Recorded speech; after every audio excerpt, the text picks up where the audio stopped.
Hello students, welcome है आप सभी का अल्फा मेंटर्स के ऑनलाइन क्लासेस के अंदर। स्टूडेंट्स, बात कर रहे हैं ट्रायंगल चैप्टर्स के बारे में और आज की क्लास में स्टार्ट करेंगे एक बहुत इंपॉर्टेंट, वापस से इंपॉर्टेंट मतलब टॉपिक तो आपका वही है कॉन्ग्रुएंसी, लेकिन रूल्स जो है वो आज की क्लास में चेंज करेंगे। चेंज करने का मतलब जो प्रीवियस क्लासेस में आपने कॉन्ग्रुएंसी के अंदर पढ़ा था वो आपका था SAS congruence rule and ASA, and that is ASA reform होके क्या बनता है AAS। इसके बाद में आपने आइसोस्केलस ट्रायंगल प्रॉपर्टी पे क्वेश्चंस किए थे that if in isosceles triangle is there then the angles opposite to the equal sides are equal and converse of that if angles are equal then the sides opposite to equal angles are equal. तो आज फिर से class में discussion कर रहे हैं कि congruency का और कौन सा रूल होता है। तो आपको याद होगा 2 क्लास पहले मैंने कॉन्ग्रुएंसी का एक रूल वैसे आपको कहा था कि मैं आपको आगे चल के कराऊंगा, और आज बात कर रहे हैं अपने SSS कॉन्ग्रुएंस रूल। SSS, तो SSS बहुत सिंपल तरीके से एप्लीकेबल होता है, इससे इजी रूल तो हो ही नहीं सकता क्योंकि SSS का मतलब हो गया साइड साइड साइड। अब सिंपल सी बात है कि साइड साइड साइड ये जो कॉन्ग्रुएंस रूल है how it will be work, तो इसके वर्क होने के पीछे रीजन क्या होगा। सिंपल सा पॉइंट है that if triangle ABC is there and another triangle PQR is there, if two triangles ABC and PQR, and what the condition that if 3 sides of one triangle are equal to the 3 sides of another triangle, if 3 sides लिखना है आप लोगों को SSS के अंदर, if 3 sides of one triangle are equal to the 3 sides of another triangle, then the triangles are said to be congruent. Then the triangles are said to be congruent. For example, AB is equal to PQ, BC is equal to QR, and AC is equal to PR. तो इस triangle के 3 sides another triangles के 3 corresponding sides के अगर equal relation में हैं, then we will write triangle ABC congruent triangle PQR by which criteria? Yes, SSS, that is side side side. तो जब भी आप 2 ट्राइंगल्स में कंपेयर करते हो और उन दोनों ट्राइंगल्स की तीनों साइड्स के पेयर, उन दोनों ट्राइंगल्स के 3 साइड्स दूसरे ट्राइंगल्स के 3 साइड्स के वैल्यूज के अगर इक्वल है तो ट्राइंगल्स कॉन्ग्रुएंट है bye the property SSS congruence rule. Clear है?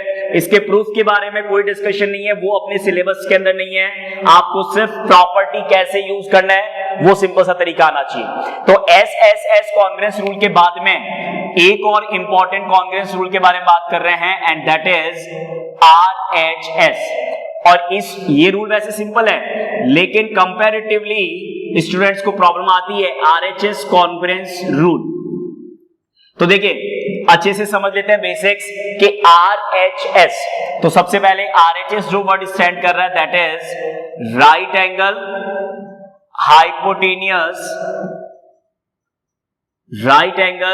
Hypotenuse side, that is the means of RHS। देखिए स्टूडेंट्स, RHS कैसे वर्क कर रहा है। R is stand for right angle, H is stand for hypotenuse and S is stand for side.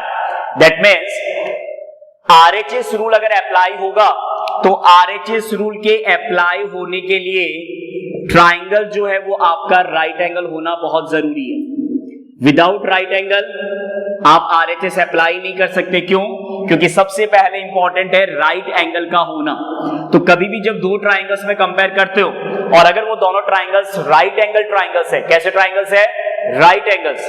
तो right angles triangle अगर बन रहा है, और ये भी कोई गारंटी नहीं है कि राइट एंगल होगा तो हमेशा RHS लगेगा, ऐसा नहीं है।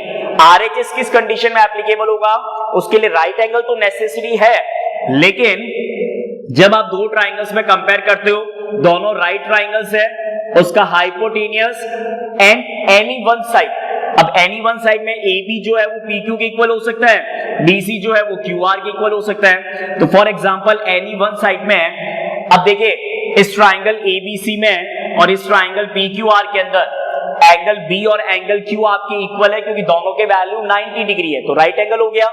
इसका हाइपोटेनियस AC और इसका हाइपोटेनियस PR किस क्वेश्चन की गिवन कंडीशन के अकॉर्डिंग इक्वल है।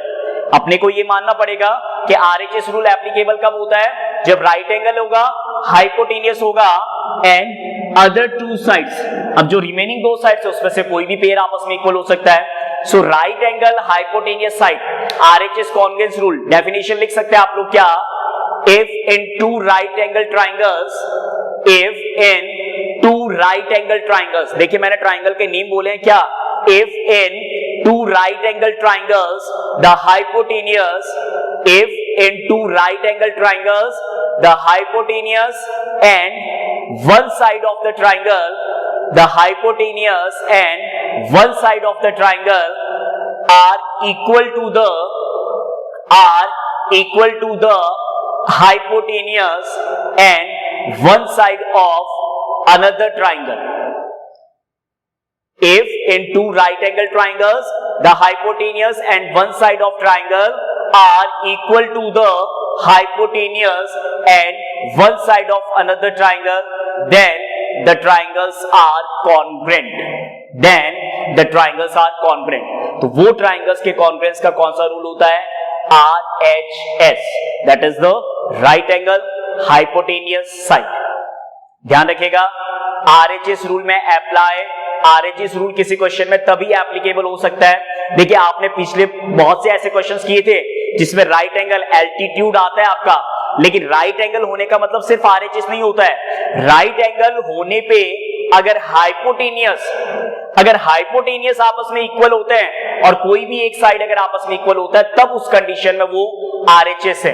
अब एग्जांपल के तौर पे राइट एंगल तो आपके पास में है, लेकिन सपोज दैट हाइपोटेनियस के प्लेस पे अगर AB और PQ आपस में इक्वल है, तो AB और PQ अगर आपस में इक्वल है लेकिन हाइपोटेनियस अगर इक्वल नहीं दे रखा, तो ध्यान रखिएगा ट्राइंगल तो कॉन्ग्रुएंट है लेकिन ये RHS रूल नहीं है। फिर ये कौन सा रूल है, two sides and one included angle. अब वो इंक्लूडेड एंगल चाहे राइट एंगल हो चाहे नॉन राइट एंगल हो, उससे कोई फर्क नहीं पड़ता, लेकिन दो साइड्स और अगर इंक्लूडेड एंगल है तब तो नॉर्मली वो SS है, टू साइड्स और इंक्लूडेड एंगल है तब तो वो SS है, लेकिन हाइपोटेनियस और राइट ट्राइंगल और फिर कोई अगर साइड इक्वल है तब उस कंडीशन में वो रूल कौन सा होता है, RHS। तो SSS और RHS ये दो नए रूल्स आपके कॉन्ग्रुएंसी के अंदर ऐड हुए हैं। तो टोटल कॉन्ग्रुएंसी में इसके अलावा कॉन्ग्रुएंसी का और कोई रूल नहीं होता है, ध्यान रखिएगा। अगर कंप्लीट बात करें कॉन्ग्रुएंसी के रूल्स में, SAS सेकेंड, ASA में AAS भी अप्लाई होता है, थर्ड आपका SSS एंड फोर्थ आपका RHS। इन फोर के अलावा और कोई भी कॉन्ग्रुएंस का रूल एप्लीकेबल नहीं होता है, आप अपनी तरफ से कोई भी अदर रूल नहीं बना सकते। क्लियर है, AAA कोई रूल नहीं होता, AAS तो है आपका, इसके अलावा कोई भी SSA इस तरीके का रूल एप्लीकेबल नहीं है। ये फोर रूल्स ऐसे हैं जिनके बिहाफ पे आप दो ट्राइंगल्स को कॉन्ग्रुएंट बता सकते हैं, ज्योमेट्रिकली वेरीफाइड होता है, और अगर इनमें से किसी भी रूल कंडीशन से अगर ट्राइंगल कॉन्ग्रुएंट हो रहा है तो CPCT से उसके रिमेनिंग पार्ट्स को आप लोग इक्वल बता सकते हैं। क्लियर है, तो स्टार्ट करते हैं कुछ क्वेश्चंस जिसमें SSS और RHS कॉन्ग्रुएंस रूल्स होता है, उसके अलावा SAS और ASA तो एप्लीकेबल होगा ही होगा। उसके अलावा आपके पास में आइसोस्केलस ट्रायंगल प्रॉपर्टी आपके साथ है, जब भी किसी क्वेश्चन में आइसोस्केलस दे रखा होगा तो साइड्स जो इक्वल है उनके अपोजिट एंगल्स भी इक्वल होंगे। क्लियर है, लिखिए question condition, right the question. Question लिखिए, P and Q are 2 points. P and Q are 2 points on the opposite side. P and Q are 2 points on the opposite side of line segment AB. P and Q are 2 points on the opposite side of line segment AB such that opposite side of the line segment AB such that both the points are equidistant, such that both the points are equidistant from A and B। वापस से repeat कर रहा हूं, P and Q are 2 points on the opposite side of the line segment AB such that both the points are equidistant, such that both the points are equidistant from A and B. Both the points are equidistant from A and B. Prove that PQ is the perpendicular bisector of AB. Prove that PQ is the perpendicular bisector of AB. PQ is the perpendicular bisector of AB. Prove that PQ is the perpendicular bisector of AB. देखिए condition क्या है बेटा, कुछ इस तरीके से आपका figure बनेगा. That one is point P, this one is point Q, opposite of the AB. AB के opposite है such that both P and Q are equidistant from A and B. मतलब point P का A से distance, point P का B से distance, point P का A से और point P का B से डिस्टेंस इक्वल है. और दूसरे साइड में point Q का A से डिस्टेंस और point Q का B से डिस्टेंस, पॉइंट Q का A से डिस्टेंस और पॉइंट Q का B से डिस्टेंस. तो ये है आपके क्वेश्चन का गिवन कंडीशन दैट P, ये फिगर आपका इस तरीके से बनेगा. P and Q are 2 points on the opposite side of AB such that both point P and Q are equidistant from A and B. तो P का A से और P का B से डिस्टेंस इक्वल है, P equal to PB. Q का A से distance और Q का B से डिस्टेंस इक्वल है, QA is equal to QB. और आपको ये प्रूफ करना है PQ is the perpendicular bisector of AB. ये जो PQ है ये इस AB का, ये जो PQ लाइन है वो इस AB का क्या होगा, परपेंडिकुलर बाइसेक्टर. तो मान लेते हैं कि ये कोई पॉइंट O है, तो इस पॉइंट O पे आपको परपेंडिकुलर प्रूफ करना है और साथ ही साथ AB को बाइसेक्टर भी प्रूफ करना है. तो देखिए सॉल्यूशन में अगर स्टार्ट करें तो डिफिकल्ट तो नहीं है, क्योंकि आपको पता है कि जब भी कोई दो, क्योंकि देखिए बाइसेक्टर का मतलब तो हो गया OA और OB को इक्वल प्रूफ करना, और परपेंडिकुलर का मतलब यहाँ पे एंगल को 90 प्रूफ करना. तो आपको पता है कि दो ट्राइंगल्स पेयर बन रहे हैं, अगर इन दो ट्राइंगल्स पेयर को कॉन्ग्रुएंट प्रूफ कर देते हैं तो सीपीसीटी का यूज करके आप क्वेश्चन में फर्दर प्रोसीड कर सकते हो. लेकिन आपको ये देखना है कि AO और OB को इक्वल करने के लिए आपके पास में ये दो एडजेसेंट ट्राइंगल है जिनको आपको कॉन्ग्रुएंट प्रूफ करना है, और इन दो ट्राइंगल्स को कॉन्ग्रुएंट प्रूफ करने के लिए 3 पार्ट्स चाहिए. तो 3 पार्ट्स में देखिए PA और PB equal given first part, OP आपका कॉमन हो जाएगा सेकंड पार्ट, लेकिन जो थर्ड पार्ट है वो आपके पास में नहीं है. आपके पास में A और B का एंगल इक्वल नहीं हो सकता. कई बच्चे, हाँ अब इसमें भी देखिए बेटा, कई स्टूडेंट्स कहते हैं कि सर AP और PB इक्वल है तो उनके अपोजिट एंगल्स इक्वल हो जाएंगे. चलो सही बात है, उनके अगर इस बात को मैं सपोर्ट भी करूं कि साइड्स इक्वल होने पे आइसोस्केलस प्रॉपर्टी से अपोजिट एंगल्स इक्वल होते हैं, लेकिन आप ये देखिए कि ये एंगल अगर आप इक्वल यूज करते हो, ये साइड अगर आप इक्वल में यूज करते हो और ये साइड आपका कॉमन है, तो आप बताइए मेरे को कि कहां पे ये रूल होता है कि दो साइड्स और एक एंगल जो कि इंक्लूडेड नहीं है. आपको मैंने बोला था कि 4 ही रूल अप्लाई होते हैं, ASA, SAS, SSS और RHS.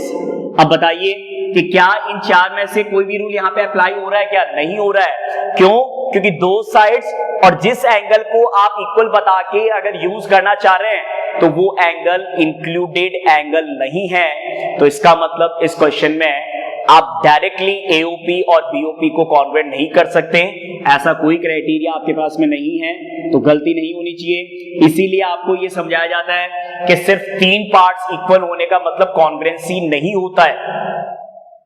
3 पार्ट्स इक्वल उस कंडीशन में कॉन्ग्रुएंसी को फॉलो करेंगे जब इनमें से कोई पर्टिकुलर क्राइटेरिया फॉलो होगा.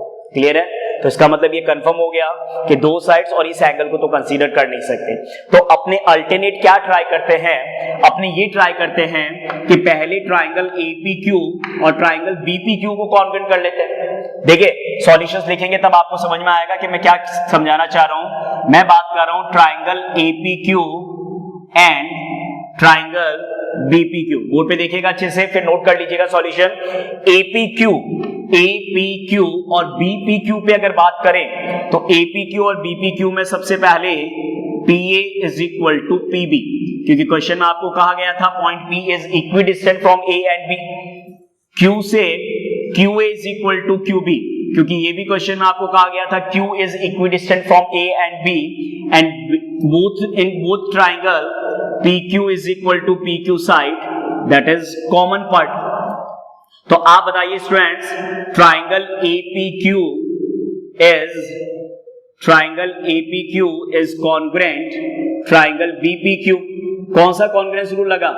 SSS congruence rule.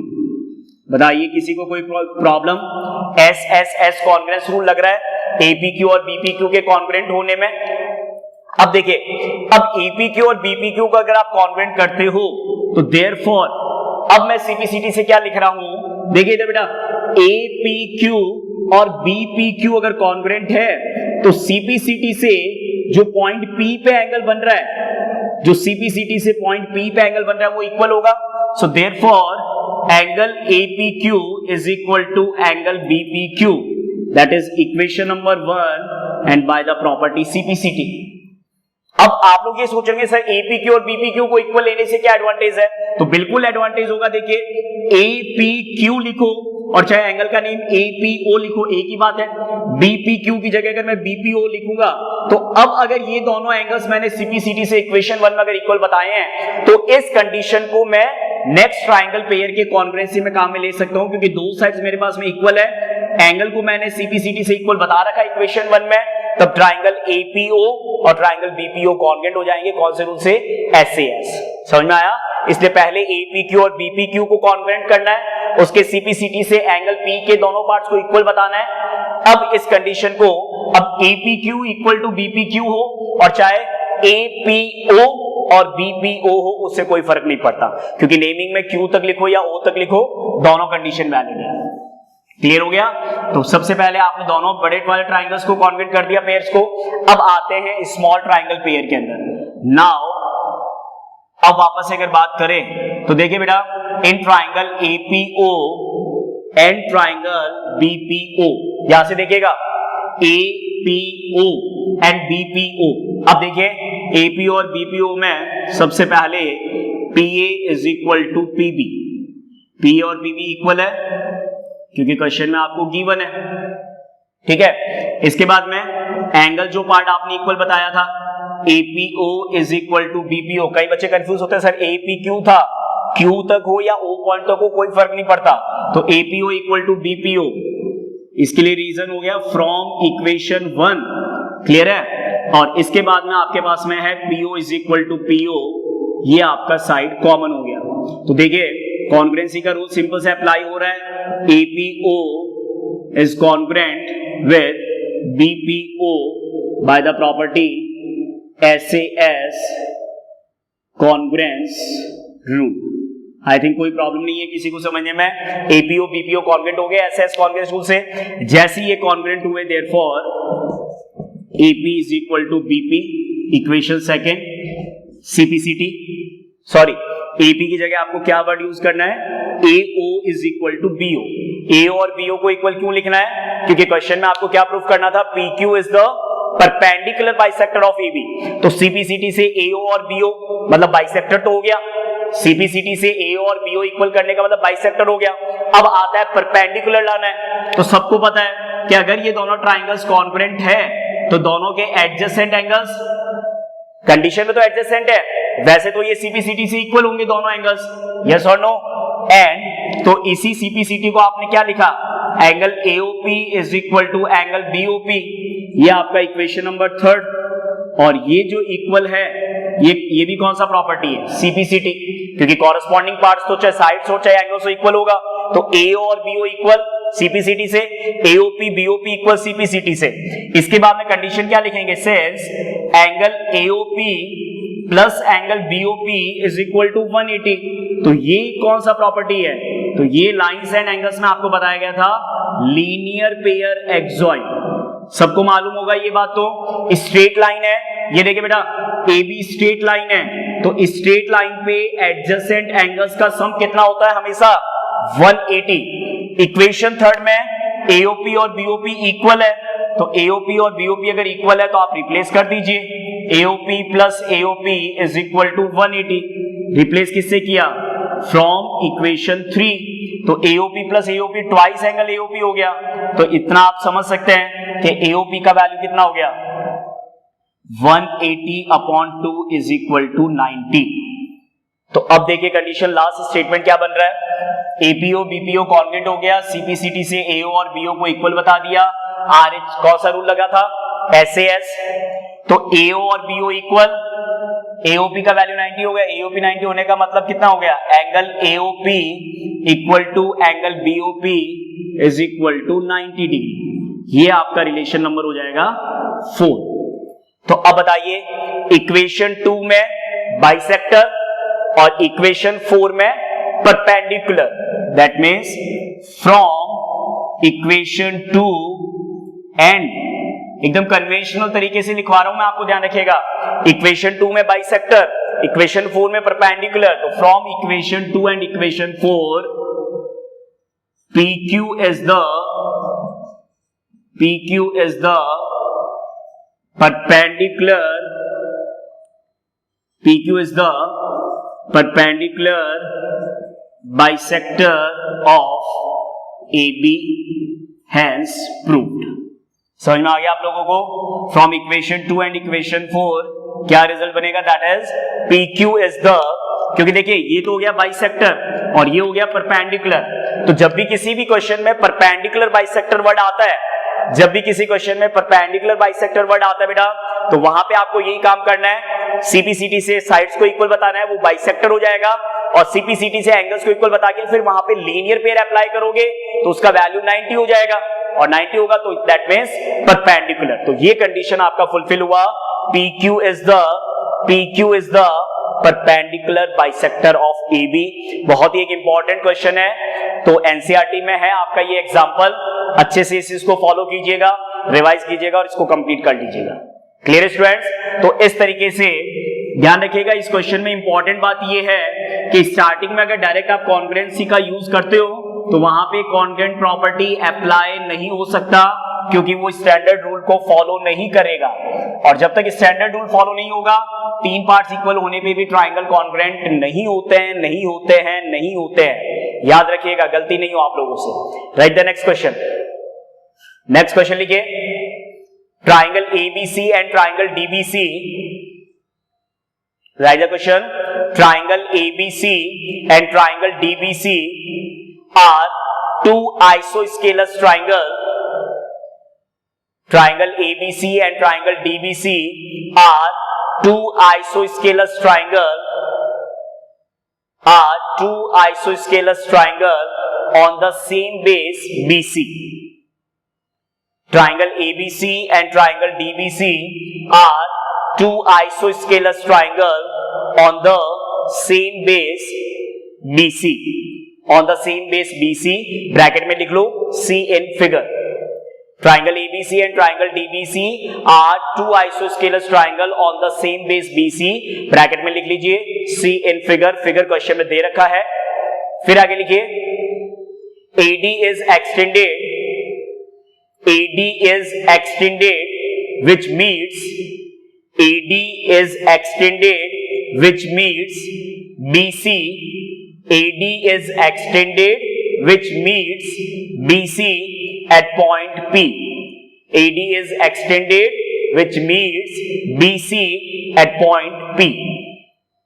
AD is extended which meets BC at point P. Prove that करके फिगर में भी ड्रॉ कर दूंगा। पहले प्रूव दैट करके पार्ट्स लिख लीजिए उसके। First part, triangle ABD, first part में आपका है triangle ABD congruent triangle ACD। ABD और ACD को कॉन्ग्रुएंट करना है, जो फिगर बनाऊंगा उसमें। Second part, triangle ABP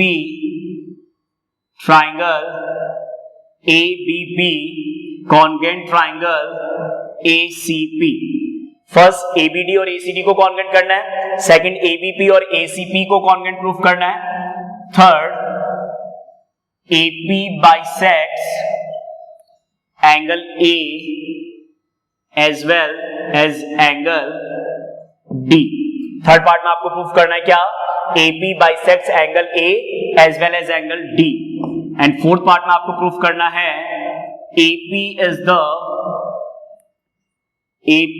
the ये देखिए अभी जो आपने जस्ट इससे पहले वाला क्वेश्चन किया था वही वापस से रिजल्ट लिख रहा हूं, AP is the perpendicular bisector. तो ये पार्ट मैं आपको इसीलिए लिखवा रहा हूं क्योंकि ये आपको खुद को करना है, ध्यान रखिएगा। AP is the perpendicular bisector of BC। Fourth part है AP is the perpendicular bisector of BC, और ये आपको फिगर ड्रॉ करना है साथ में।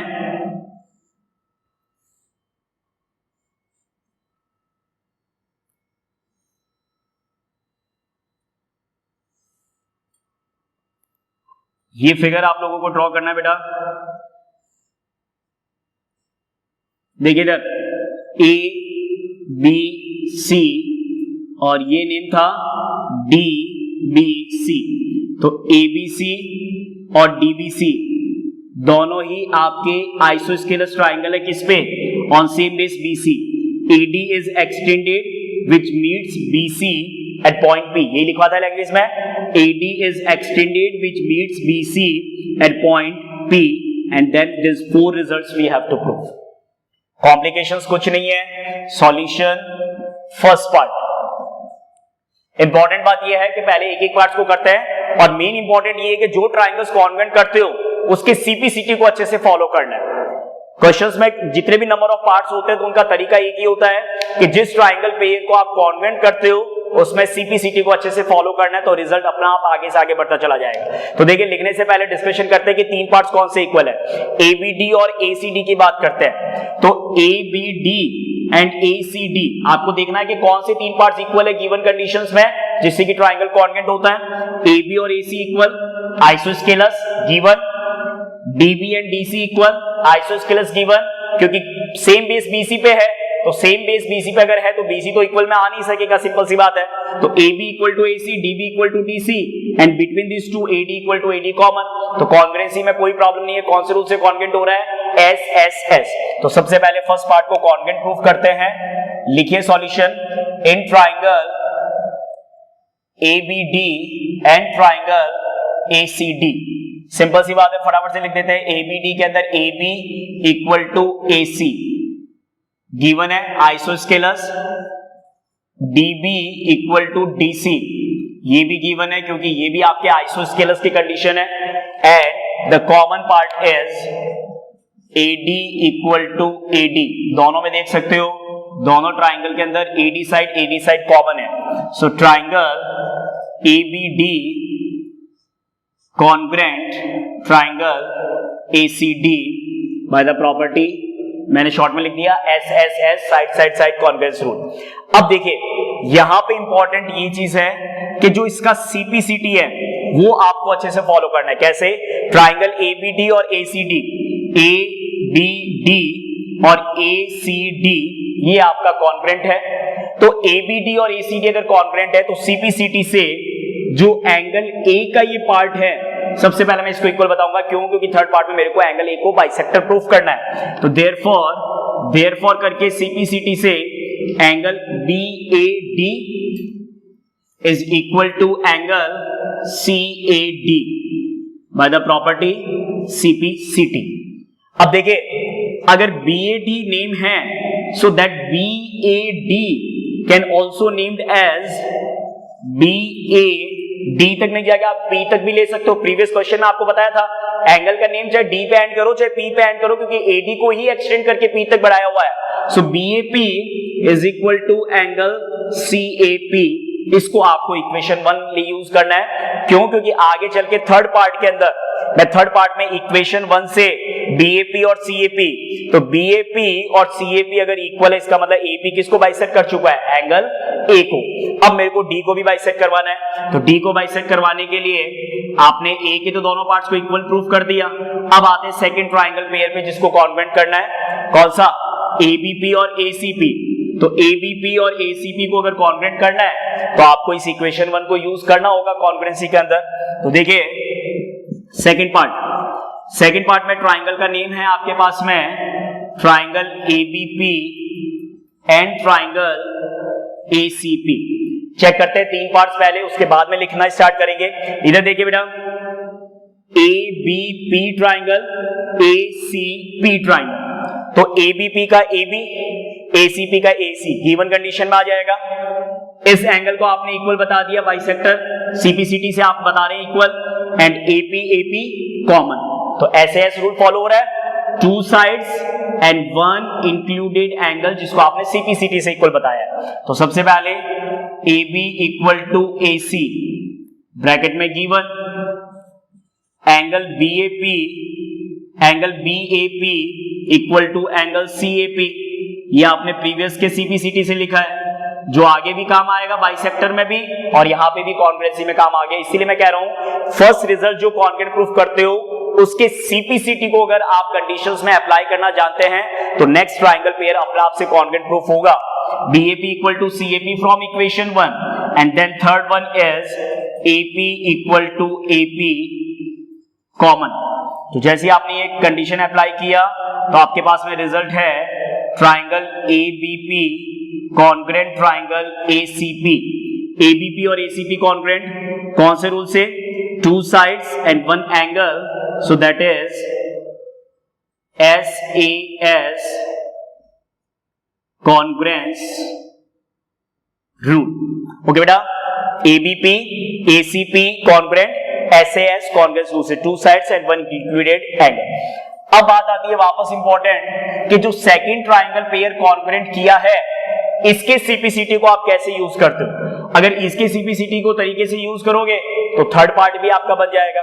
तो देखिए बेटा, ABP और ACP अगर कॉन्ग्रुएंट है तो इसी को आगे कंटिन्यू यहां पे कर रहा हूं। देयरफॉर देखिए ध्यान से, ABP और ACP इनके कॉन्ग्रुएंट होने से एक तो मेरे पास में CPCT से ये condition AB equal to CP, equation number second CPCT मैंने लिखा है, कोई प्रॉब्लम नहीं है आप लोगों को।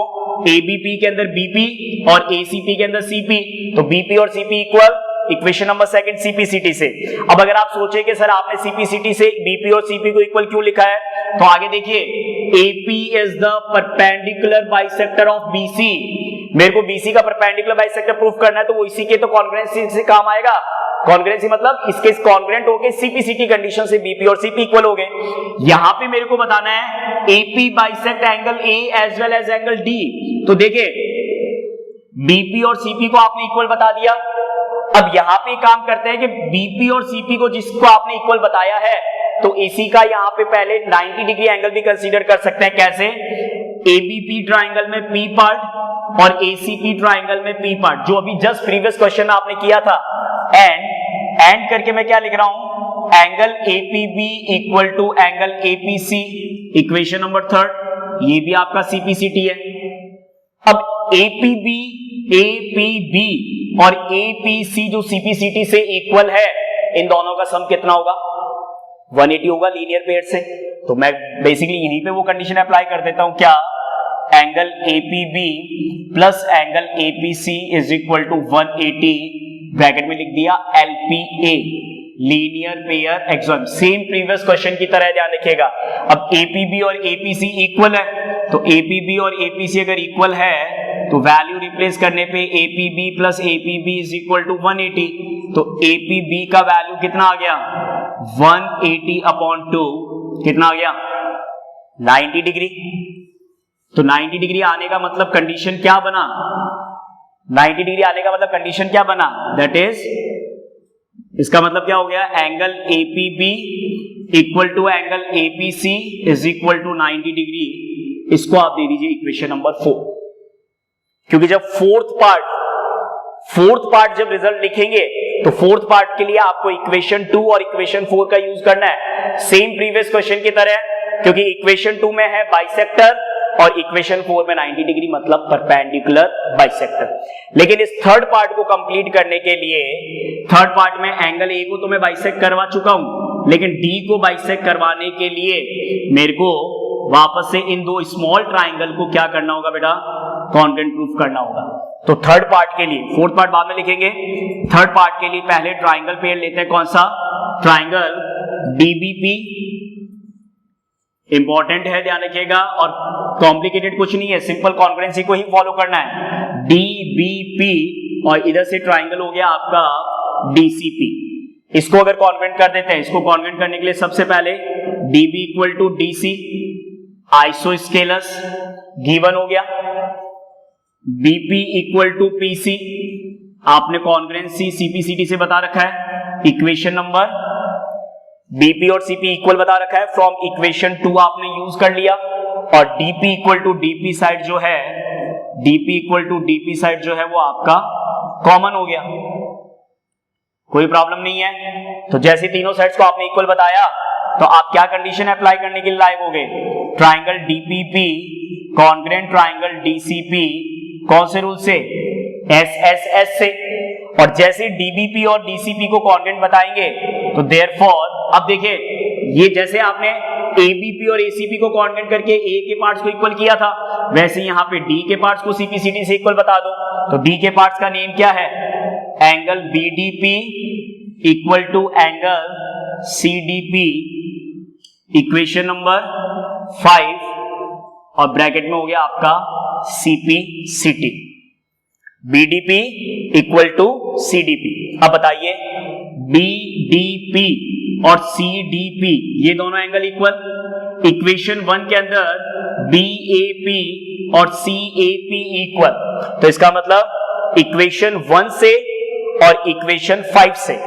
तो अब देखिए यहां के पार्ट को हटा देता हूं, यहां से सॉल्यूशन को एक बार कंटिन्यू करता हूं, इसके बाद में यहां पे सॉल्यूशन है फ्रॉम इक्वेशन 1 एंड इक्वेशन 5। आप खुद बताइए, इक्वेशन 1 में आपने क्या लिखा था, BAP इक्वल टू CAP, और इक्वेशन 5 में क्या है, BDP इक्वल टू CDP। तो इक्वेशन 1 और इक्वेशन 5 का मतलब ये हो गया, from equation 1 and equation 5 AP bisects angle A as well as angle D। जो AP लाइन है, यहां से देखिएगा बेटा, जो AP लाइन है वो एंगल A को भी बाइसेक्ट कर रहा है और एंगल D को भी बाइसेक्ट कर रहा है।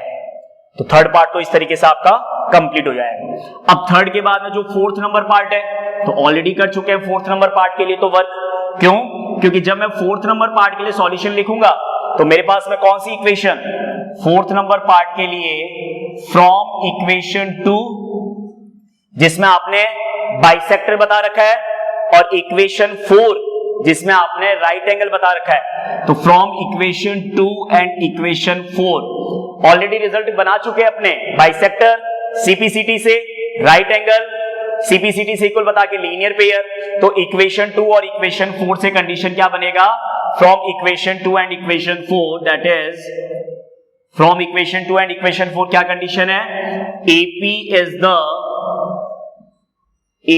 is the perpendicular, right angle है आपके पास में, AP is the perpendicular bisector of BC, और ये कंडीशन आपका प्रूफ हो जाएगा। देखिए इक्वेशन 2 में बाइसेक्टर, जो सेम इससे जस्ट पहले वाला क्वेश्चन करवाया था उसमें भी यही कंडीशन आपको करवाया था, बाइसेक्टर प्रूफ किया था और परपेंडिकुलर प्रूफ किया था राइट एंगल CPCT से, फिर लीनियर पेयर का यूज करके। तो equation 2 and equation 4 AP is the perpendicular bisector of BC। तो क्वेश्चन जरूर आपने एक सॉल्व किया है, लेकिन एक ही क्वेश्चंस के अंदर नंबर ऑफ पार्ट्स, उनको एक से एक CPCT कनेक्टेड कैसे होता है, लीनियर पेयर, CPCT, कॉन्ग्रुएंसी का रूल, सारे क्वेश्चंस में, मतलब एक ही क्वेश्चंस के अंदर सारे रूल्स आप अप्लाई कर चुके हैं। अच्छे से रिवाइज कर लीजिए इन क्वेश्चंस को।